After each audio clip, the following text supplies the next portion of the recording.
we are able to listen to him now. So I welcome Richard Vai to take Thank you. session. Yeah, thank you.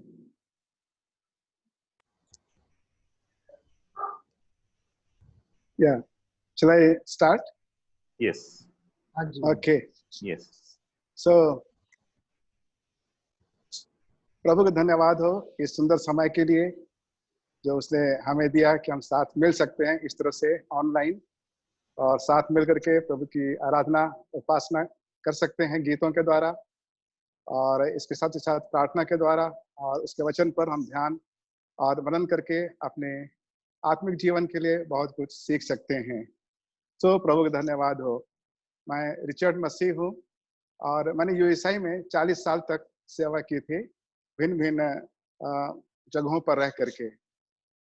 और एक और किताब जिसका नाम भाई बताना भूल गए, मैं सोचता हूँ मेरी बहुत अच्छी किताब वो है मिल्क एंड हनी। ये डेली डिवोशन है पूरे 1 साल के और यदि आपको चाहिए तो आप मुझे लिखें तो मैं आपको भेज सकता हूँ। 150 रुपए की किताब है और प्लस ये जो भी पोस्टेज लगेगा। मुझे नहीं मालूम कि अभी पोस्ट ऑफिस पर ने काम करना शुरू किया है या नहीं किया है, but this book is there, Milk and Honey. It's a daily devotion. It doesn't begin with January. It begins anytime. The day you start, that becomes day 1. It is not January 1, January 2. It is day 1, day 2. It's in English. Sorry, all my books so far are in English. You can pray that they will be in other languages also. So, मेरी सारी किताबें अभी अंग्रेजी में हैं। प्रार्थना करेंगे कि वो किताबें हमारी दूसरी भाषाओं में भी आ सके, हिंदी में भी आ सके, उड़िया में भी आ सके और दूसरी भाषाओं में। तो मिल्क एंड हनी ये मेरी डेली डिवोशन की किताब है। आप हमारे पास अभी यहाँ भी है। मैं इस समय दिल्ली में नहीं हूँ, इस समय मैं झांसी में हूँ। कम से कम 5 महीना हो गया झांसी में आए हुए। मैं यहाँ पर आया था क्योंकि मैं शुरू में कुछ समय तक बीमार था और अपनी देखभाल नहीं कर पाया दिल्ली में, जहाँ पर बहुत ठंड पड़ रही थी। तो मैं यहाँ पर आ गया था झांसी में और उसके बाद लॉकडाउन ने तो मुझे यहीं पर रख दिया और जब लॉकडाउन खत्म होगा तब मैं दिल्ली वापस जाऊंगा। सो प्रभु को धन्यवाद देता हूँ इस संगति के और सेवा के इस अवसर के लिए। Now this evening we are going to look at the life of Joshua. So our title is Joshua as a leader. हम यहोशू के जीवन पर अपने ध्यान को केंद्रित करने जा रहे हैं बाइबल की सहायता से, बाइबल के द्वारा। सो जो हमारा शीर्षक है वो ये है, एक यहोशू एक अगुए के रूप में। उसके कुछ एक अच्छाइयों को हम देखेंगे, खूबियों को हम देखेंगे। You look at his qualities, what kind of a leader was he, and how we can be a leader like him. तो उसमें क्या अच्छाइयाँ थी, क्या खूबियाँ थी और कैसे हम भी यहोशू के समान एक अगुए बन सकते हैं। This is my prayer that in the days to come, Odisha will see many leaders, men and women both, of Joshua's caliber. यहोशू के कैलिबर के अगुए हमारे उड़ीसा में दिखलाई पड़ेंगे, both स्त्री और पुरुष, male and female both. So we can pray as we look at the life of Joshua. We will be praying that Lord raise such people, such leaders in our state as well. प्रभु हम प्रार्थना करेंगे हमारे प्रांत में भी, हमारे उड़ीसा में भी आप ऐसे अगुओं को खड़ा करें जो यहोशू के टक्कर के होंगे, यहोशू के समान होंगे। So Joshua as a leader, एक अगुए के रूप में यहोशू। Joshua had a marathon race from his young age to his old age, to his home call, So यहोशू के बारे में हम देखते हैं कि बड़े उसके दौड़ बहुत लंबी थी। जब हम उसको पहले पहल देखते हैं तो वो एक जवान था, he was a youth, young person। फिर आगे चल करके वो बूढ़ा हो जाता है और एक समय आता है जबकि वो इस संसार से विदा ले लेता है, वो मर जाता है। जब मैंने यूएसआई को ज्वाइन किया था, I joined USI in 1973. That time, I was a young man, young person. I do not know, maybe 28 years old or whatever. But now I am 70 and retired from USI. At that time, I had more hair on my head than I have now. उसमें सिर के ऊपर और ज्यादा बाल थे जब मैं जवान था, और अभी तो 70 साल का हो गया बूढ़ा, तो सिर के बाल भी झड़ गए हैं. We read about how Joshua was a young man in Exodus chapter 33 and verse 11. निर्गमन की पुस्तक के 33वें अध्याय के 11वें पद में हम पढ़ते हैं किस प्रकार से मूसा एक जवान था. उसको जवानी के दिनों से हम उसको देखते हैं. निर्गमन 33:11, Exodus chapter 33 and verse 11. It says here, यहाँ लिखा है, और यहोवा मूसा से इस प्रकार आमने सामने बातें करता था जिस प्रकार कोई अपने भाई से बातें करे. और मूसा तो छावनी में लौट जाता था, पर यहोशू नामक एक जवान जो नून का पुत्र और मूसा का सेवक था, वो तंबू में से न निकलता था.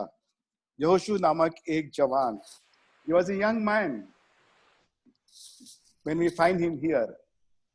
Then towards the end of his ministry, we find that he's no longer a young man, he has become an older man. आगे चल करके अपनी सेवा के आखिर में जब वो पहुंचता है, तो हम देखते हैं कि वो न केवल जवान रह गया है, लेकिन अब तो वो बूढ़ा हो गया है. So we read in Joshua chapter 23 verses 1 and 2. यहोशू की पुस्तक के 23वें अध्याय के पहले 2 पदों में हम पढ़ते हैं. यहोशू 23 अध्याय का पहला और दूसरा पद. Joshua chapter 23 verses 1 and 2. इसके बहुत दिन. Can I read? Okay. After a long time had passed, and the Lord had given Israel rest from all their enemies around them, Joshua by then a very old man summoned all Israel, their elders, leaders, judges, and officials, and said to them, I am very old. Okay. Hindi में लिखा है, इसके बहुत दिनों के बाद जब यहोवा ने इस्राएलियों को उनके चारों ओर के शत्रुओं से विश्राम दिया और यहोशू बूढ़ा और बहुत आयु का हो गया, तब यहोशू सब इस्राएलियों को अर्थात पुरनियों, मुख्य पुरुषों, न्यायियों और सरदारों को बुलवा कर कहने लगा, मैं तो अब बूढ़ा और बहुत आयु का हो गया हूं. So he has become old man. एक बूढ़ा आदमी अभी बन गया. एक बार एक जवान लड़का था, तो अपना फैमिली एल्बम को पलट रहा था, तो उसमें उसने देखा कि कोई आदमी की फोटो है एल्बम में लगी हुई. बहुत अच्छे काले घुंघराले बाल हैं, बहुत ही अच्छे लंबे, बहुत अच्छी मूंछ है उसके, चेहरा बहुत रोबीला है. तो उसने अपनी माँ से पूछा, मम्मी मम्मी ये किसकी फोटो है? तो मम्मी ने कहा, अरे बेटा ये तेरे पापा की फोटो है. हैं, ये पापा की फोटो है? तो जो गंजा आदमी हमारे सामने साथ में रहता है वो कौन है? उसने सोचा नहीं कि समय के बीतने के साथ साथ हम उतने हैंडसम और ब्यूटीफुल नहीं रह जाते हैं. हमारे बाल झड़ जाते हैं, दांत गिर जाते हैं, सुनना कम हो जाता है, सब कुछ. हम एक साथ नहीं रहते. हमारी ताकत, हमारी शक्ति वैसी नहीं रहती है जैसा कि जवानी के दिनों में हमारी थी. इसीलिए जवानी के दिनों में हम जितना प्रभु की सेवा कर सकते हैं, तन मन लगा करके परिश्रम कर सकते हैं, हमें करना चाहिए. So as much as we can do for the Lord when we are young, when we are energetic, you know, when we can move around, we should do our best and not waste our time, because our strength will not remain the same. जो हमारी ताकत है, हमारी शक्ति, हमारी क्षमता है ना, वो हमेशा वैसे ही नहीं बनी रहेगी. We are growing old day by day. हम अगर ये किसी 15 साल की लड़की से पूछें अंग्रेजी में हाउ ओल्ड आर यू, तो उसका हिंदी अनुवाद क्या होगा? उसका हिंदी अनुवाद होगा, तुम कितने साल की बुढ़िया हो. ओल्ड है ना. हम सभी ओल्ड हैं, चाहे वो 15 साल के हो, चाहे 20 साल के हो, चाहे 50 साल के, चाहे 70, 80 कितने भी साल के हो ना. We are all growing old. Our birthdays are a good reminder for us that we are one more year older than what we were, and we are one more year nearer to the grave than what we were. हमारे जो जन्मदिन हम खुशी हम मनाते हैं ना, cake काटते हैं, हैप्पी बर्थडे टू यू, वो हमारे रिमाइंडर है, हमें स्मरण दिलाते हैं कि हम 1 साल और अपनी उम्र में आगे बढ़ गए और 1 साल और अपने कब्र के निकट पहुंच गए हैं. So as long as we are young, let us serve the Lord with all our heart, body, mind and soul. जब तक से हम जवान हैं, because we will not be younger forever, क्योंकि हम हमेशा हमेशा के लिए जवान नहीं रहेंगे. There will come a time when we will not be able to run around as we are able to do now. We will not be able to take so much load upon us as we are able to do now.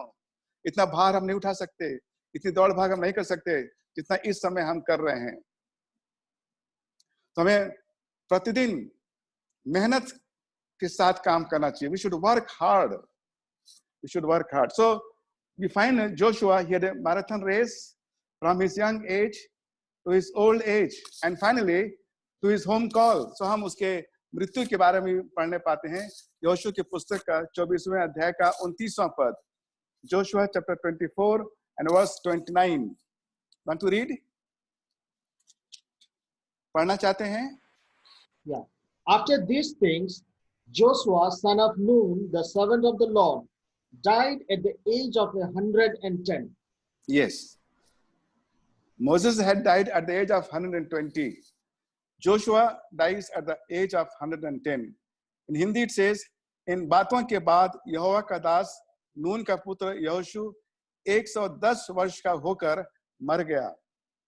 So we read about his home call as well. We read the same thing in the book of Judges chapter 2 and verse 8. न्यायों की पुस्तक के दूसरे अध्याय का 8वां पद. Judges chapter 2 and verse 8. Joshua, son of Nun, the servant of Yes. God, died at the age of 110. तब यहोवा का दास नून का पुत्र यहोशू 110 वर्ष का होकर के मर गया. So Joshua had a marathon race from his young age to his old age to his home call. यहोशू ने की दौड़ बहुत ही लंबी दौड़ थी. उसको हम देखते हैं कि जवानी के दिनों से वो सेवा में था. आगे चल करके समय के बीतने के साथ साथ वो बूढ़ा हो गया. एक समय ऐसा आया जबकि इस दुनिया को छोड़ करके वो स्वर्गीय देश, उत्तम देश चला गया.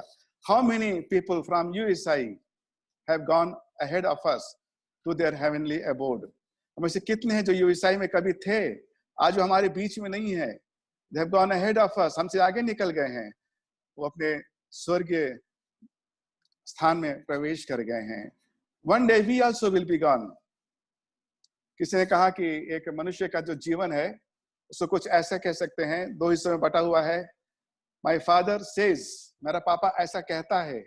And there comes a time, the present tense becomes past tense. जो वर्तमान है ना वो अतीत बन जाता है. My father used to say, मेरे पापा कहा करते थे.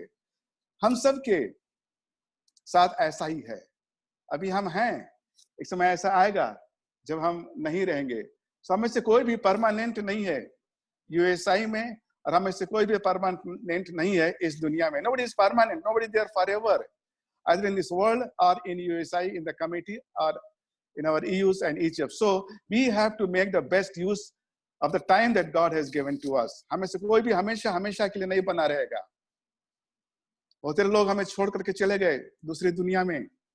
एक दिन हम भी चले जाएंगे, तब लोग हमें याद करेंगे, हाँ कोई ऐसा हुआ करता था, लेकिन अब नहीं है. इसीलिए हमें अपने जी जान से दिल लगा करके परमेश्वर की सेवा करनी चाहिए. Now Joshua's earlier name was Hoshea. यहोशू का जो पहला नाम था वो होशे था. होशे जिसका मतलब है उद्धार या सैल्वेशन. जैसा कि हम प्रभु यीशु मसीह के नाम के बारे में भी पढ़ते हैं, और तू उसका नाम यीशु रखना क्योंकि वह अपने लोगों का उनके पापों से उद्धार करेगा. जोशुआ, यीशुआ सब मिलते जुलते हैं ना, यीशु सब मिलते जुलते हैं, और उनका मतलब है सैल्वेशन. तो उसका जो यहोशू का जो शुरू का नाम था वह था होशे, जिसका अर्थ है उद्धार. लेकिन तब मूसा ने किसी कारण से यहोशू का नाम बदल दिया, उसका नाम पूरा कर दिया। उसको लगा कि खाली उद्धार से क्या होता है, तो उसने उसका नाम जोशुआ कर दिया या यहोशुआ कर दिया, Yehoshua. That means Yahweh is salvation. अब उसने यहोवा शब्द जोड़ दिया होशे के उसमें, यहोशू, नॉट केवल होशे लेकिन यहोशू, न केवल उद्धार लेकिन परमेश्वर उद्धार है, not only salvation but Yahweh, Jehovah, Jehovah is salvation. तो उसने उसके नाम में यहोवा शब्द नाम जोड़ दिया। मूसा ने उसके नाम को बदल दिया था। गिनती की पुस्तक के 13वें अध्याय के 16वें पद में हम पढ़ते हैं, गिनती की पुस्तक का 13वां अध्याय का 16वां पद, number chapter 13 and verse 16. Please read. पढ़िए। These are the names of the men Moses sent to explore the land. Moses gave Hosea, son of Nun, the name Joshua. Yeah. जिन पुरुषों को मूसा ने देश का भेद लेने के लिए भेजा था, उनके नाम यही हैं, ऊपर दिए गए हैं सब नाम। और नून का पुत्र होशे का नाम उसने, मतलब मूसा ने, यहोशू रखा। नून के पुत्र होशे का नाम मूसा ने यहोशू रखा। क्यों रखा बतलाया नहीं गया है, उसने सोचा होगा शायद उद्धार से कुछ पूरा मतलब नहीं निकलता है, परमेश्वर से उद्धार है, परमेश्वर उद्धार है, God is salvation. So he added God in his name, prefixed. उसने उसका नाम में परमेश्वर का नाम भी जोड़ दिया। बाइबल में कई लोगों के नाम बदले गए हैं, कुछ बतला सकते हैं किसके नाम बदले गए हैं? Can you tell whose names are changed in the Bible? इब्राहिम, उसका शुरू का नाम अब्राम था, फिर अब्राहम हो गया। सारा, सराई से सारा, हाँ, सारे से सारा। कोई और? याकूब, इसराइल। हाँ, याकूब से इसराइल हो गया। Very good. भैया सॉल से पॉल हुआ। हाँ हाँ बिल्कुल, शाउल से पॉल हो गया या पौलुस हो गया। बेलशस्सर, डैनियल या हाँ, वो उस राजा ने बदल दिया था। या और भी बहुत ही ऐसे लोग हैं। प्रभु यीशु मसीह ने भी नाम बदला था, पतरस का नाम कर दिया था उसने, है ना, बदल दिया था। यूहन्ना का भी बदल दिया था। और anyhow, so names are changed here. Joshua, Hoshea becomes Joshua. यहाँ पर होशे जो है यहोशू बन जाता है। Okay, so these things are by way of introduction. ये कुछ प्रस्तावना के रूप में मैंने ये बात कह दी, दो बातें कही। ये बहुत लंबी उसकी दौड़ थी सेवा की, और उसका नाम, दूसरी बात मैंने कहा उसका नाम किस तरह से बदल दिया गया था। So two things I have said so far by way of introduction. Joshua had a marathon race in the ministry from young age to old age to his home call, and Joshua's earlier name was Hoshea, and then Moses changed it to Joshua or Yehoshua. Now we'll look at the characteristics of Joshua as a leader. एक अगुवे के रूप में यहोशू के क्या गुण थे? मैंने कई एक बातें यहाँ पर लिखी हुई हैं, मेरे ख्याल से मैंने 8 बातें लिखी हुई हैं। There are 8 things that I have noted down. Joshua as a leader, the qualities that we find in Joshua as a leader. Number 1, as a leader, he had a humble beginning. पहली बात, अगुवे के रूप में उसकी शुरुआत बहुत साधारण सी थी। As a leader, he had a humble beginning. बहुत ही साधारण से शुरुआत थी एक अगुवे के रूप में। उसका जो इंट्रोडक्शन दिया गया है, that he was Moses' servant, कि मूसा का सेवक था, मूसा का दास था। और अंग्रेजी में कुछ ट्रांसलेशन में सर्वेंट आया है, कुछ में असिस्टेंट आया है, और कुछ में एड आया है, मोजेस एड और मोजेस असिस्टेंट और मोजेस सर्वेंट। सो दास के रूप में उसको प्रकट किया गया है। आरंभ में किसका दास था? मूसा का दास था। So he had a very humble beginning but a glorious ending. लेकिन जो उसके आखिरी समय उसका आया, उसका जो अंत हुआ बहुत ही महिमामय था, आदर योग्य था. Glorious ending, humble beginning but glorious ending. You and I may have a very humble beginning now. हो सकता है कि we may not be the great leader, we are just a humble person. We are given many small tasks. छोटे छोटे काम दिए जाते हैं, कोई हम बहुत बड़ा काम देता नहीं हमको करने को. So we might have a humble beginning, but as we are faithful to the Lord, as whatever is given to us, whatever responsibility we undertake, we do our best.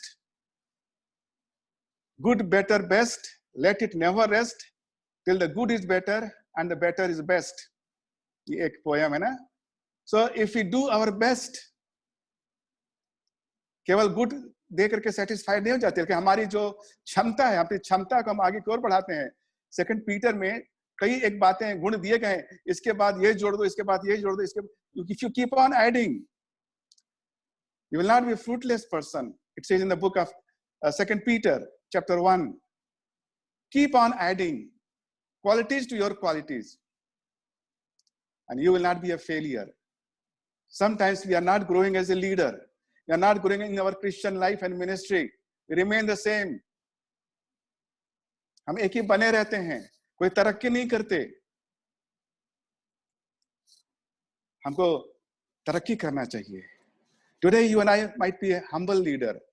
हमारा आज एक साधारण से अगुवे हो सकते हैं, लेकिन आने वाले दिनों में प्रभु करे, ये प्रभु का अनुग्रह से जब भी हम एक विश्वास योग्यता का जीवन बिताते हैं, विश्वास योग्य रह करके, छोटी से छोटी बातों में विश्वास योग्य रह करके प्रभु की सेवा करते हैं, प्रभु हमें आगे की ओर बढ़ाएगा. Sometimes we want to be a leader without being a disciple. कई बार हम लीडर बनना चाहते हैं, डिसाइपल नहीं बनना चाहते हैं. That is wrong. There is no leadership without discipleship. कोई भी अगुवाई की सेवा नहीं है यदि सबसे पहले हम एक शिष्य नहीं बन जाते हैं. Unless we become a disciple, you and I cannot be a leader. My dear brothers and sisters, take it. Be a disciple first, then Lord will raise you up as a leader. It says in 1 Peter chapter 5, पहला पत्रस के 5वें अध्याय में लिखा हुआ है, young men, humble yourselves before the Lord. जवानों, अपने आप को परमेश्वर के सामने नम्र करो, दीन करो, so that he might lift you up in the right time, ताकि वो सही समय पर तुमको उठाए. The Bible says promotion in life, progress in life, exaltation in life does not come from north or south, east or west. Bible में लिखी है कि जीवन में तरक्की या बढ़ती या उन्नति न पूरब से, न पश्चिम से, न उत्तर से, न दक्षिण से आती है. परमेश्वर ही न्यायी है, वो एक को उठाता है और दूसरे को गिराता है. So what, whether he will lift us up, whether he will honor us, or whether he will push us down, very much depends of what spirit are we. Are we given to self-promotion, self-exaltation? Are we given to self-glory? कि हम अपनी महिमा के लिए जीते हैं, कि हम अपनी महिमा के लिए सब हमारी वाहवाही करें. कितना अच्छा मैं गाना गाता हूँ, कितना अच्छा मैं गिटार बजाता हूँ, कितना अच्छा मैं प्रचार करता हूँ, so that people will appreciate what a great leader am I. Look at my English. Such a flowery language I have in English. Look at see my voice. What a lovely melodious voice have I got. Am I promoting myself? क्या मैं अपने आप को ऊंचे पर उठा रहा हूं? Humble thyself at the feet of the Lord and he will lift you up. अपने आप को परमेश्वर के सामने हम नम्र और दीन करें और वो हमको समय आने पर ऊंचा उठाएगा. शुरू से ही लीडर बनने का प्रयास न करें. Don't try to become a leader from the very beginning. Be a disciple first. Watchman Nee was a great preacher in China, like our Bhakt Singh in India. So Watchman Nee was in China. अभी तो प्रभु के पास चले गए. तो Watchman Nee ने ऐसा कहा कि we should have L signboard around us. in front of us and at the back of us. L. L means what? Learner. When we want to learn vehicles, we are given L license, driving learning license. So he said, at least I think for 15 years he said, 15 साल तक हमें L लगा के चलना चाहिए. Not literally, but no, not literally. शब्दिक रूप से नहीं, कि हम सीखने वाले हैं. We are learners. We want to become leaders without being learners. हम बनना चाहते हैं leaders, अगुआ, लेकिन हम शिष्य नहीं बनना चाहते. ऐसी बात नहीं है. When I joined, before I became a leader, I was in my church. I was very young at that time, very, very young. So my job in the church was, because we used to sit on the floor to spread mats. So कि हम लोग जमीन पर बैठते थे, तो मेरी जो जिम्मेवारी थी वो चटाई बिछाने की थी. Then I got promotion from there. And pastor was leading and singing by playing tambourine. I used to hold a songbook to him. जब हमारे pastor जी खजड़ी बजा करके गाना गाते थे, तो मैं गीत किताब खोल कर उनके सामने खड़ा होता था ताकि वो देख करके गा सकें. When any English preacher came, I became translators. तो कोई अंग्रेजी बोलने वाला आता था, तो मैं अनुवादक बन गया. So this way I had a small beginning. Small beginning. You know, in USI we have a very nice thing, that is servant leadership. Even the great leaders are servants. And I've seen engineers and doctors washing latrines, brooming, cleaning, and so on, washing dishes. As leaders, they are servants. And this is a very good quality in USI. We should continue to keep it. We all are servants first before we are leaders. And even when we become leaders, we continue to be a servant. Joshua as a leader, he had a humble beginning, but a glorious ending. बहुत ही मामूली शुरुआत थी, लेकिन उसका अंत बहुत ही शानदार था. In the beginning, he is called Moses' servant. शुरू में उसको मूसा का सेवक कहा गया है. समय बचाने के लिए अब मैं बाइबल के पद नहीं पढ़ूंगा, आपको केवल समरी बता दूंगा, लेकिन आप बाद में ये रेफरेंसेस आप लिख सकते हैं. Afterward, you can read. We read in Exodus chapter 33 verses 11 and 13. निर्गमन की पुस्तक के 33वें अध्याय के 11वें और 13वें पद में हम पढ़ते हैं. So Moses rose with his assistant Joshua, and Moses went up into the mountain of God. Thus the Lord used to speak to Moses face to face, as a man speaks to his friend. When Moses turned again into the camp, his assistant Joshua, the son of Nun, a young man, would not depart from the tent.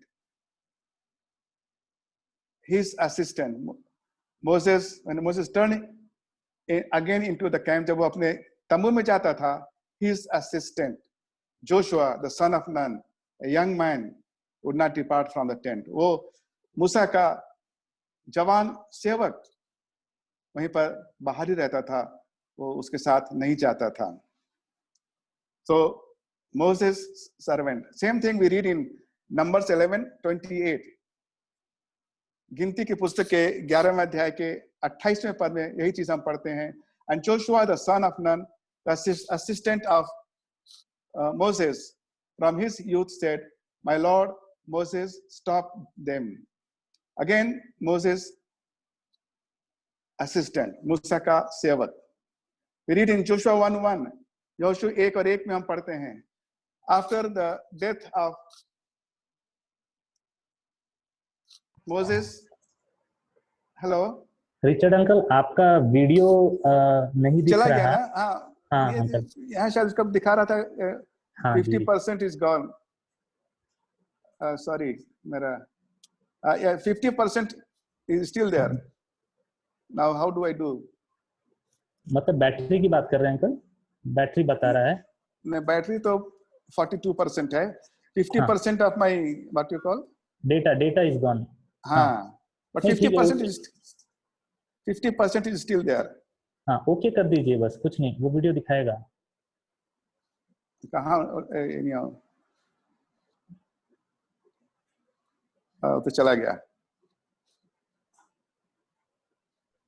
हाँ, आ गया। Okay, ठीक है। Okay, so Joshua 1:1, after the death of Moses, the servant of the Lord, मूसा के मृत्यु के बाद उसका जो परमेश्वर का सेवक था, the Lord said to Joshua, the son of Nun, Moses' assistant, परमेश्वर ने नून के पुत्र यहोशू से जो मूसा का सेवक था कहा, यहोशू 1:1, but this is in the beginning, he is called Moses' assistant or Moses' servant or Moses 8, but towards the end he is called the Lord's servant. लेकिन अपनी सेवकाई के आखिर में उसे परमेश्वर का दास या परमेश्वर का सेवक कहा गया है। We read in Joshua 24:29, यहोशू के 24वें अध्याय के 29वें पद में हम पढ़ते हैं, after these things Joshua the son of Nun, the servant of the Lord, died being 110 years old. Joshua the son of Nun, the servant of the Lord. अब मेरे लिए मैं सोचता हूँ कि बहुत बड़ी बात है ये। It's a glorious ending. The one who was servant of Moses, man, has become now the servant of the Lord. He's recognized for his ministry. Judges chapter 2:8, न्याय के पुस्तक के दूसरे अध्याय के 8वें पद में हम पढ़ते हैं, and Joshua the son of Nun, the servant of the Lord, died at the age of 110 years. न्याय 2 और 8, परमेश्वर का दास मूसा मर गया। So may the Lord help us. You and I may be at present nobody, but may the Lord help us that we will grow up. By the end of our ministry, we will be called servant of the Lord. But we'll continue to grow in ministry to the Lord. So the first thing that we see about Joshua is that Joshua had a very humble beginning, but a very glorious ending. यहोशू की शुरुआत बहुत ही मामूली थी, फिर उसका अंत बहुत ही शानदार था। Let's pray for us also that we too may have a very humble beginning at present. The Lord will raise us up to a high caliber and quality of leaders. परमेश्वर हमको बहुत ही शानदार और ऊंचे दर्जे का सेवक बना देगा आने वाले दिनों में। Secondly, as a leader, he had to be very strong and courageous. एक लीडर के रूप में, अगुवे के रूप में उसको बहुत ही मजबूत होना था, दृढ़ होना था और courageous और साहसी होना था। If he was not a strong person, he could not face people, difficult people or difficult situations. यदि वो दृढ़ नहीं होता तो वो कभी कठिन लोगों के सामना नहीं कर सकता था। उसके बहुत से rebellious उसके टीम में थे। Many Israelites were rebellious people. बहुत सारे जो इसराइली थे हमेशा ग्रम्बल करते थे, कुड़कुड़ बड़बड़ करते रहते थे। मूसा को पत्थरवा करके मार के भाग जाना चाहते थे इजिप्ट में, ऐसे लोग थे। Unless he was a strong personality, he could not face difficult people, he could not face difficult tasks also. And secondly, he had to be courageous. If he was not courageous, he would not be strong. And if he was not strong, he could not be courageous. So both being strong and courageous are interdependent. If you are strong, we can be courageous. If you are courageous, we can be strong. So let's pray for ourselves. Lord, make me a very strong and courageous leader. प्रभु आप हमको बहुत ही मजबूत अगुवा बना दें, बहुत ही साहसी अगुवा बना दें। हम किसी से डरेंगे नहीं. We will not be afraid of anyone or anything. हम किसी से डरेंगे नहीं, हम दृढ़ प्रतिज्ञ रहेंगे। We will not be weakling. हम कमजोर नहीं रहेंगे, मजबूत रहेंगे. Pray for ourselves. Now, there are 3 times when Joshua is exhorted to be strong and courageous. 3 बार उसको exhortation दिया गया, उत्साहित किया गया कि उसे मजबूत होना है और साहसी होना है.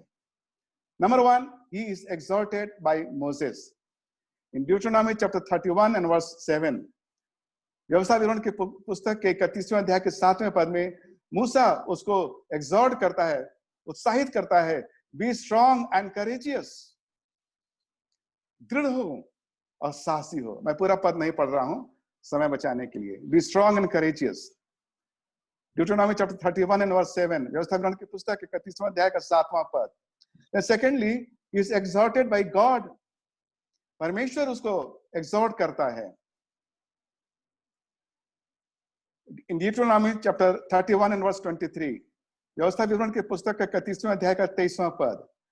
And the Lord commissioned Joshua the son of Nun and said, be strong and courageous. अतः परमेश्वर ने यहोशू को कमीशन किया, बुलाया और कहा, मजबूत हो और साहसी हो. For you shall bring the people of Israel into the land that I swore to give them. I will be with you. How he can be strong and courageous? Because God is saying, I will be with you. परमेश्वर उसके साथ था, इसलिए यहोशू मजबूत और साहसी हो सकता था. परमेश्वर, क्योंकि उसे परमेश्वर के लोगों को ये अगुवाई करनी थी और उन्हें प्रतिज्ञा के देश में ले करके जाना था. परमेश्वर ने उसको exhort किया, उत्साहित किया. We read again in Joshua chapter 1 verses 6 and 7. यहोशू की पुस्तक के पहले अध्याय के 6वें और 7वें पद में इसी बात को हम फिर से पढ़ते हैं. Be strong and courageous. God is saying to Joshua, परमेश्वर मूसा यहोशू से कह रहा है, be strong and courageous.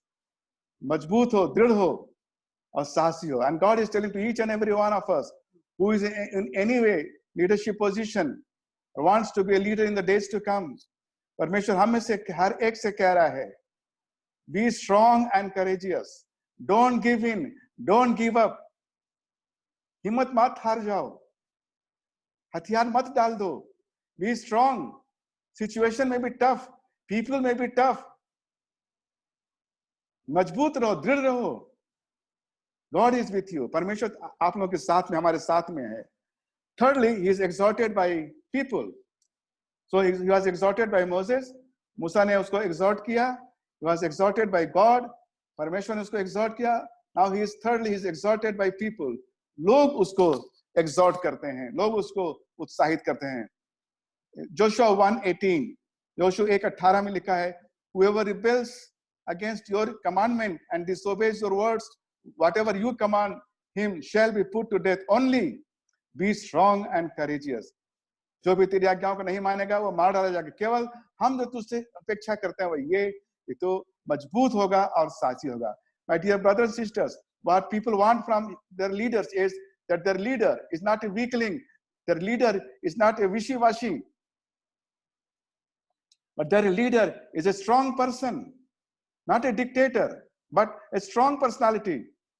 Whatever he says he will do it. You can trust him. पर आधे में से छोड़ के भाग नहीं जाएगा. जब वो कठिन परिस्थिति आएगी, कठिन समस्याएं आएंगी, तब he will not run away. He will face the situation. He will face the tough people. He will be strong. This is what people want from their leaders. अपने अगुओं से जो लोग हैं वो यही चाहते हैं. उनके अगुए हैं वो स्ट्रांग होंगे और करेजियस होंगे, मजबूत होंगे और साहसी होंगे.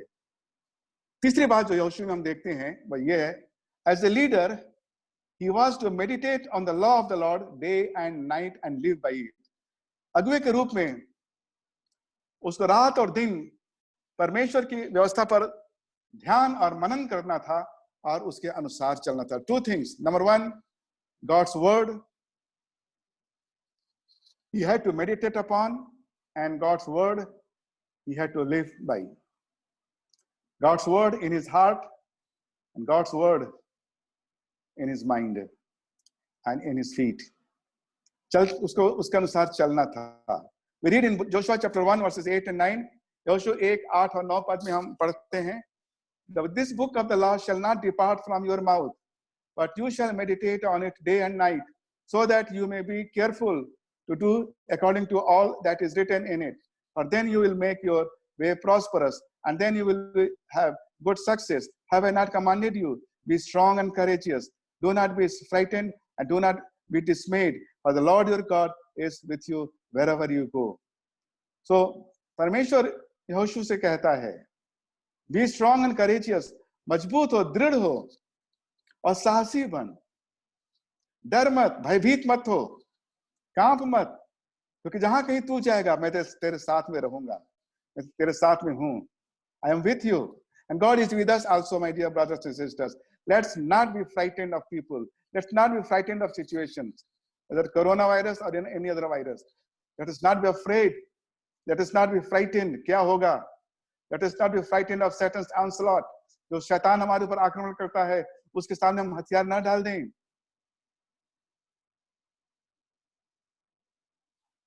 Be strong and courageous. As a leader, he was to meditate on the law of the Lord day and night.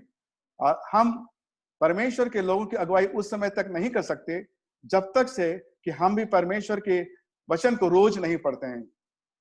मुझे याद है कि बहुत साल पहले मैं एक CMTC में कमेटी मेंबर्स ट्रेनिंग कैंप में गया था शिलोंग में. तो नॉर्थ ईस्ट के लोग आए हुए थे और 15 दिन के ट्रेनिंग के बाद एक लड़के ने गवाही दिया. One student was witnessing at the end of the 15 days of training in CMTC. He said, I have decided to read my Bible once in a week. That's what he had decided.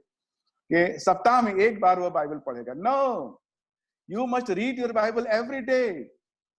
You must have your quiet time. You must have your daily meditation daily. रोज पढ़ना है. Once in a week नहीं, once in 2 weeks नहीं, once in a month नहीं. रोज पढ़ना है. And you and I will be a very third class leader, very useless leader, not honored by God if you and I are neglecting the word of God. हम अपना quiet time नहीं करते, यदि हम Bible नहीं पढ़ते हैं, हम परमेश्वर के लोगों की अगुवाई करने के लायक नहीं हैं. हमें न केवल इसको दिन और रात इस पर ध्यान और मनन करना है, गांधी जी ध्यान और रात इस पर ध्यान और मनन करना है, बल्कि इसके अनुसार चलना भी है. So leadership quality is, a leader is someone who is saturated with the word of God because he meditates on the word of God daily and he lives by it. His life is not contradicting the word of God. उसको जो जीवन है परमेश्वर के वचन को काट नहीं रहा है, बल्कि उसको दृढ़ बना रहा है. So as a leader, Joshua was to meditate on the law of the Lord day and night. एक अगुवे के रूप में उसे परमेश्वर के वचन पर ध्यान दिन रात और ध्यान और मनन करना था और उसके प्रकाश में अपना जीवन व्यतीत करना था. Fourthly, as a leader, he was called and commissioned by God. एक अगुवे के रूप में he was not self-appointed leader. उसने अपने आप को आगे नहीं कर दिया था, हाँ भाई मैं लीडर बनूंगा, बहुत हो गया इतना.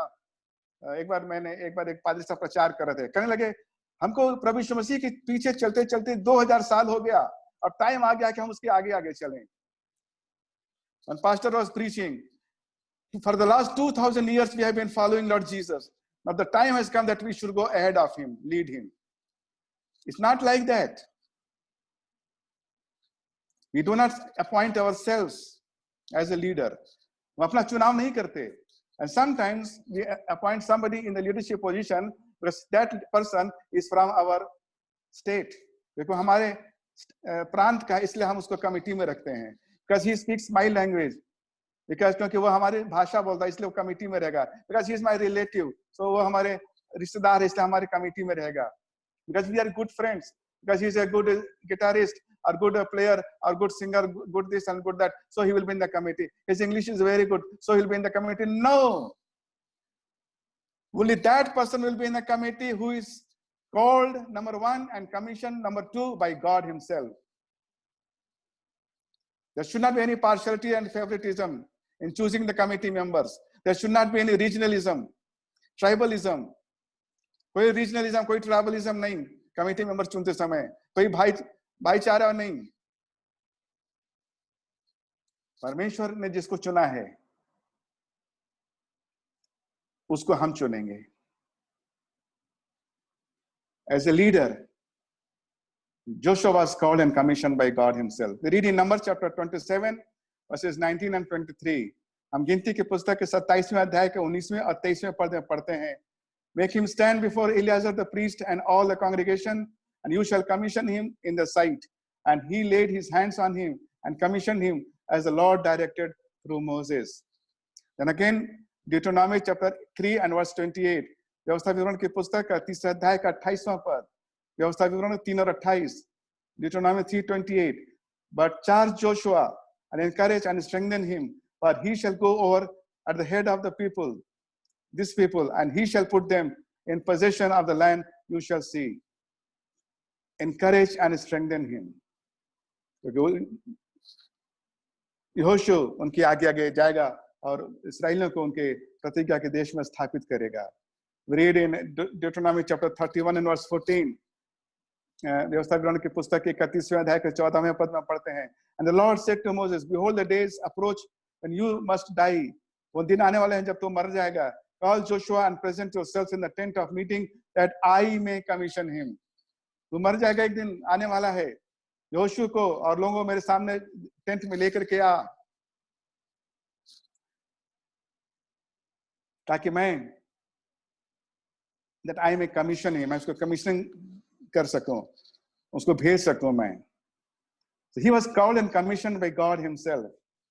परमेश्वर का बुलाया हुआ, परमेश्वर का चुना हुआ और परमेश्वर का भेजा हुआ यहोशू था. हमारे सारे लीडर्स को ऐसे होना, all our leaders, whether EU in EU or in Egypt, or whether you say staff or coordinators, all of us should be those who are called and commissioned by God. जब तक से परमेश्वर का हाथ हम किसी के ऊपर देख नहीं लेते हैं, हमें उसको अपॉइंट नहीं करना चाहिए. Deuteronomy chapter 31 and verse 23. व्यवस्था विवरण की पुस्तक 31वें अध्याय का 23वां पद. And the Lord commissioned Joshua the son of Nun and said, Be strong and courageous, but you shall bring the people of Israel into the land that I swore to give them. I will be with you. And the Lord commissioned Joshua. तब परमेश्वर ने यहोशू को commission किया, उसको भेजा, उसको अलग किया. So चौथी बात जो हमने देखा वह ये, as a leader he was called and commissioned by God. एक अगुए के रूप में वो परमेश्वर का बुलाया हुआ था और परमेश्वर का चुना हुआ था. Fifthly, पांचवी बात, as a leader he lived by his conviction. ध्यान दीजिएगा dear friends, please take it to note. He lived by his conviction, not by convenience. Convenience के अनुसार कौन सा सुलभ है, कौन सा आसान है, किसमें उसकी भलाई है, मतलब मार्ग वो नहीं चुनता था. जो उसका कन्विक्शन था, जो अपनी कायलियत के अनुसार, जिस बात का वो कायल था, उसके अनुसार उसने रिपोर्ट दी, उसके अनुसार वो चलता था. Very many of us give leadership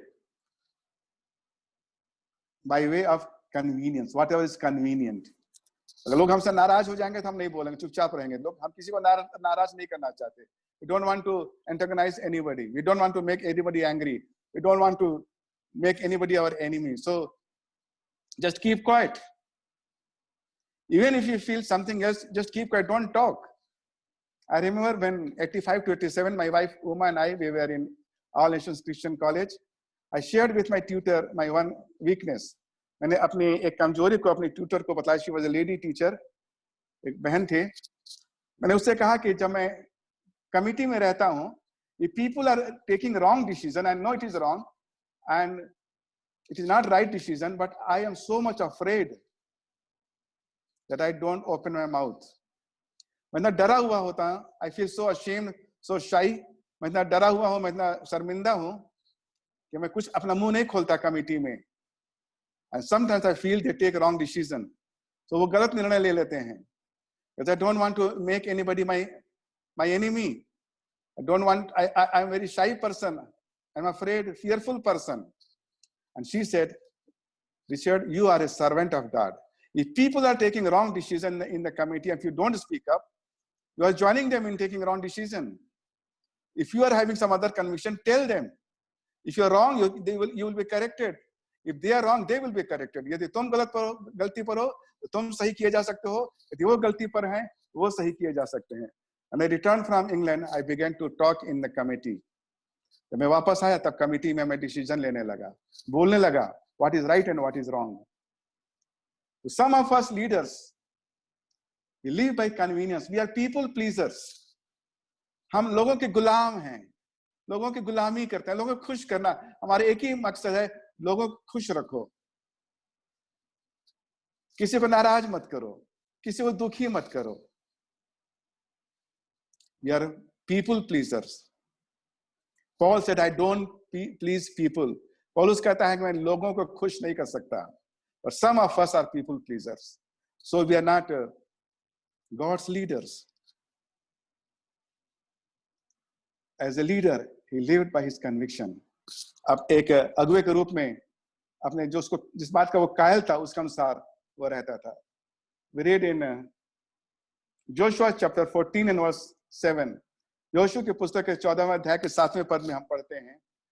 He says, I was 40 years old when Moses, the servant of the Lord, sent me from Kadesh Barnea to explore the land. And I brought him back a report according to my convictions. NIV में लिखा हुआ है, New International Version में, है ना? I brought report according to my conviction. बाकी और लोग 10 लोग कुछ और कह रहे थे, लेकिन मैं अपने conviction के अनुसार रिपोर्ट लेकर के आया था. Caleb और Joshua, they gave a different report. Caleb और यहोशू ने अलग रिपोर्ट दी थी. बाकी 10 लोग कह रहे थे वहां मत जाओ, वहां मार डाले जाओगे, वहां तो राक्षस लोग रहते हैं, बड़े बड़े ऊंचे ऊंचे लोग रहते हैं, हम मर जाएंगे, वहां मत जाओ. They said, no, we can go, we can win over them. हम जा सकते हैं. Protection of the Lord is removed from them. परमेश्वर का जो छाया था उनके ऊपर से वो हट गई है. ESV English Standard Version says, as it was in my heart. जो मेरा दिल कह रहा था उसके अनुसार मैंने वहां पर रिपोर्ट दी थी. Are we, what kind of leaders are we? किस प्रकार के अगुवे हम हैं? Do we live by our conviction or do we live by convenience? Are we people pleasers or are we God pleasers? Paul says, if I was a people pleaser, I would not be a servant of God. Please note, my brothers and sisters, because in the ministry I have seen many leaders, they are people pleasers. क्योंकि बहुत सारे अगुओं को मैंने देखा है ministry में, वो मनुष्यों की चापलूसी करते हैं, सबको खुश रखते हैं, कोई नाराज नहीं हो, ताकि उनकी कुर्सी बची रहे, कुर्सी पर खतरा ना आ जाए, so that they will be able to safeguard their chairs. They don't want to antagonize anyone. किसी को नाराज नहीं करना चाहते. But brothers and sisters, you and I must live by our convictions. हमें अपने जो हमें परमेश्वर की जिस बात के हम कायल हैं उसके अनुसार हमें सेवकाई करें. Yes, people will say he is arrogant and he does not listen. He says something else. He does not agree. I am conscious of time. Otherwise, I would have given you some more example. जब Ahab जा रहा था लड़ाई पर, उसे 400 नाबाल के नबियों को बुला लिया था. तो बताओ हम क्या करें? सभी नबी जो गवाही दे रहे थे, नबूवत करते, हाँ हाँ चलो जाओ जाओ, you will be successful, जाओ तुम सक्सेसफुल हो गए. यहोशाफात राजा, यहूदा का राजा था, वो भी वहां पर था. उसने कहा कि सबसे पहले हमें परमेश्वर से पूछना चाहिए, क्या कोई परमेश्वर का दास यहाँ पर नहीं है? तो कुछ को मालूम था ये सब नाबाल के, ये सब बाल के दास हैं, कोई परमेश्वर का दास यहाँ नहीं है. तब अहाब ने कहा, yes, there is one, but he doesn't prophesy anything in my favor. हाँ, एक और है, मिकाया is his name. मिकाया नाम का एक और नबी है, लेकिन कभी मेरे बारे में कोई पॉजिटिव भविष्यवाणी करता ही नहीं, हमेशा नेगेटिव रिपोर्ट देता है. मेरे विरोध में हमेशा भविष्यवाणी करता है, मेरे पक्ष में कभी भविष्यवाणी करता ही नहीं है, इसलिए हमने उसको बुलाया नहीं. Joshua said, no, we should call him. So he was called, and those who went to bring him, they said, see, all the prophets with one mouth, they are supporting the king. Your word should be according to them. उन्होंने कहा कि देखो जितने भी नबी वहां नबूवत करें, सब लोग एक मुंह होकर के, एकजुट होकर के राजा के विषय में बोल रहे हैं, उसके पक्ष में बोल रहे हैं. जब तुम वहां भविष्यवाणी करना, तुम भी राजा के पक्ष में बोलना. And Micaiah said, I will say only what the Lord says. मैं वही कहूंगा जो परमेश्वर हमसे कहता है. And he came and said what the Lord told him to say. Micaiah lived by his conviction, so he was shunned by Ahab. यदि हम अपने कन्विक्शन के अनुसार जिएंगे तो कुछ लोग हमको नीची निगाह से देखेंगे, कुछ लोग हमसे बातचीत नहीं करेंगे, कुछ लोग हमसे हमारे विरोध में हो जाएंगे, हमारा विद्रोह कर देंगे. But what matters? Are we people pleasers? क्या हम लोगों की चापलूसी करने वाले हैं, और are we God pleaser? या फिर हम are we God pleasers? क्या हम परमेश्वर को खुश करने वाले हैं?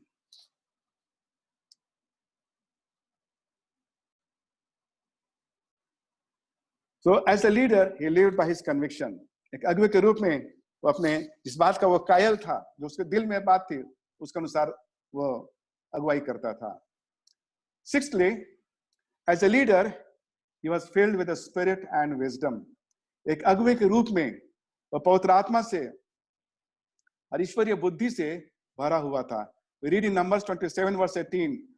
गिनती के पुस्तक के 27वें अध्याय के 18वें पद में हम पढ़ते हैं, So the Lord said to Moses, Take Joshua the son of Nun, a man in whom is the Spirit, and lay your hand on him. एक जोशुआ को वहां रखो, एक ऐसा व्यक्ति जिसमें आत्मा है, उसके ऊपर सिर पर अपना हाथ रखना.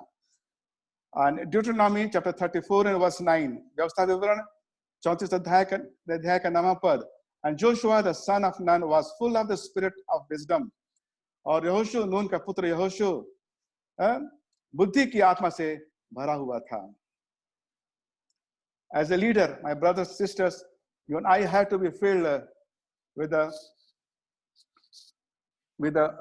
His Holy Spirit and wisdom.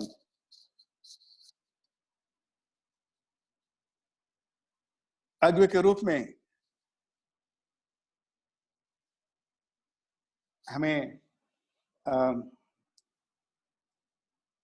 परमेश्वर की आत्मा और बुद्धि से भरपूर रहना.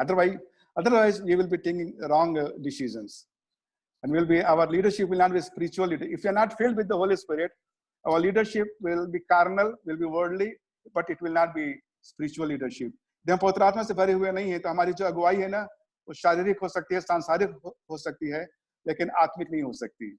और we will be taking wrong decisions. हम गलत निर्णय लेंगे. So it's binding on us that as a leader we should be filled with the Spirit, Holy Spirit and wisdom.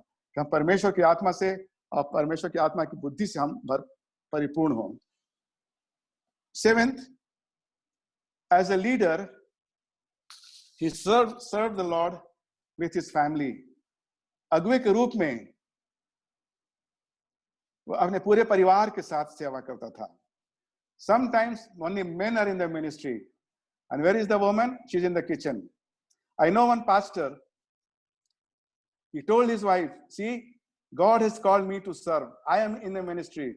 You have to take care of the kitchen. You have nothing to do in my ministry. तुम्हारा हाथ मेरी सेवकाई में कुछ नहीं है. So keep quiet. Don't interfere. कुछ interfere मत करो, अलग रहो. तुम्हारा जो क्षेत्र है सेवा का किचन है तुम्हारा. You have to be in the kitchen and I will be in the field. And you are not in the ministry, I am in the ministry. One pastor told his wife. The wife told me, it's not like that men are in the ministry and women are in the kitchen, they are at home. No. Both men and women and even the children, they are in the ministry. What does Joshua say in Joshua 24 and verse 15? Joshua 24 अध्याय के 15वें पद में क्या कहता है? And if it is evil in your eyes to serve the Lord, choose this day whom you will serve, whether the gods your fathers served in the region beyond the river, or the gods of the Amorites in whose land you dwell. But as for me and my house, my family, we will serve the Lord. Let all EU members say this, I and my family, मैं और मेरा परिवार, हम सब साथ मिलकर के परमेश्वर की सेवा करेंगे. 8th and final, as a leader, he never left anything undone. That's a very glorious comment. Is the word of God gives on his life. As a leader, he left was entrusted to him. जो कुछ भी उससे कहा गया करने के लिए, जो कुछ जिस किसी भी काम को करने के लिए उसने हामी भरी थी, उन सब को उसने पूरा किया. As a leader, he never left anything undone. And I find this a very glorious testimony that can be given to any servant of God, any one of us who are in the ministry, or who are in the leadership, who are in the committee, that whatever is given to us, we will do it. कभी आपने इस प्रकार की reporting सुनी है अपने committee meeting में? I was told to do this or to do that, but sorry, I could not do it. कभी इस प्रकार की रिपोर्टिंग आपने कमिटी मीटिंग में सुनी है? तो सोचता हूँ तो फैमिलियर होगा. हाँ, ये बात मुझे करने के लिए कहा गया था, लेकिन मैं कर नहीं पाया, मैं नहीं कर पाया. Same thing, local leadership, regional leadership, national leadership. It's a disgraceful thing. ये शर्म की बात है, लज्जा की बात है कि हम खड़े होकर ये कहें कि हमें ये काम करने के लिए दिया गया था, मैंने कहा था हाँ करूंगा और मैंने नहीं किया है. Once there was a lady staff. एक लेडी स्टाफ थी यूएसआई की. So in the annual meeting, she would give her annual report. So वार्षिक सम्मेलन में, annual conference में, वो अपने वार्षिक रिपोर्ट देती थी. She was married, number one, and she was a mother of a young child. So what was her report? Her report was, sorry, I could not do anything this year. Sorry, मैं इस साल कुछ नहीं कर सकी. और शायद एक साल के बाद उसको फिर यूएसए छोड़ना भी पड़ा. Very wrong reporting. I could not do it. It's a shame on us. We should be able to say, all that was given to us, all that I was asked to do, I have done 100%. But if you want to excel as a leader, you do it 120%. जितना कहा गया है उसका भी 10 गुना 20 गुना आगे कर दो. You will be very good leader. As a leader, he never left anything undone that was entrusted to him. We read in Joshua chapter 11 and verse 15. यहोशू के 11वें अध्याय के 15वें पद में हम देखते हैं, just as the Lord had commanded Moses his servant, so Moses commanded Joshua, and so Joshua did. He left nothing undone of all that the Lord had commanded Moses. परमेश्वर ने जो कुछ भी मूसा से कहा था, उनमें से एक को भी उसने बिना किए हुए, पूरा किए हुए नहीं छोड़ा. What is our testimony? Do we do everything that is entrusted to us, that is given to us in our job description, that is given to us in the committee meeting? जो भी हमारे job description में या committee में हमको दिया गया है, उसको हम पूरा करते हैं या पूरा नहीं करते, और फिर माफी मांगना शुरू कर देते हैं, बहाना बनाना शुरू कर देते हैं क्यों नहीं करने पाए. 8 qualities in Joshua as a leader. एक अगुवे के रूप में यहोशू के 8 गुण. As a leader, he had a humble beginning but a glorious ending. अगुवे के रूप में उसकी शुरुआत बहुत ही साधारण थी, लेकिन अंत उसका बहुत ही शानदार था. As a leader, he was strong and courageous. अगुवे के रूप में वो मजबूत था, दृढ़ था और साहसी था. Thirdly, as a leader, he was to meditate on the law of the Lord day and night and live by it. एक अगुवे के रूप में वो परमेश्वर की व्यवस्था पर दिन रात ध्यान करता रहता था और उसके अनुसार चलता भी था. Fourthly, as a leader, he was called and commissioned by God. वो अगुवे के रूप में परमेश्वर के द्वारा चुना गया था, परमेश्वर के द्वारा बुलाया हुआ था. Fifthly, पांचवी बात, as a leader, he lived by his conviction and not by his convenience. एक अगुवे के रूप में अपने कायलियत के अनुसार रहता था, न कि लोगों की तरफदारी करता था और चापलूसी करता था. As a leader, sixthly, he was filled with the spirit and wisdom. अगुवे के रूप में वह पवित्र आत्मा से और बुद्धि से भरा हुआ इंसान था. Seventh, as a leader, he served the Lord with his family. एक अगुवे के रूप में उसने अपने पूरे परिवार के साथ सेवा की. पति और पत्नी दोनों सेवा में थे. Husband and wife both were in the ministry, and the children were involved too. और बच्चे भी involved रहे होंगे. Eighth and final, as a leader, he never left anything undone that he was entrusted with. एक अगुवे के रूप में जो कुछ भी उसको दिया गया था, उसने उनमें से किसी एक को भी बिना पूरा किया हुए नहीं छोड़ा. May we all have all these 8 qualities in ourselves as leaders. अगुवे के रूप में हम सभी के जीवन में ये 8 बातें दिखाई पड़े. ये आज नहीं है तो कोई बात नहीं, लेकिन हम आगे बढ़ जाएंगे 1 साल के भीतर, और 10 साल में तो हम और भी आगे की ओर बढ़ जाएंगे परमेश्वर की सेवा में. So God bless each and every one of us. Amen. परमेश्वर हमें से हर एक को आशीष दे. Amen. Amen, bhai. Amen.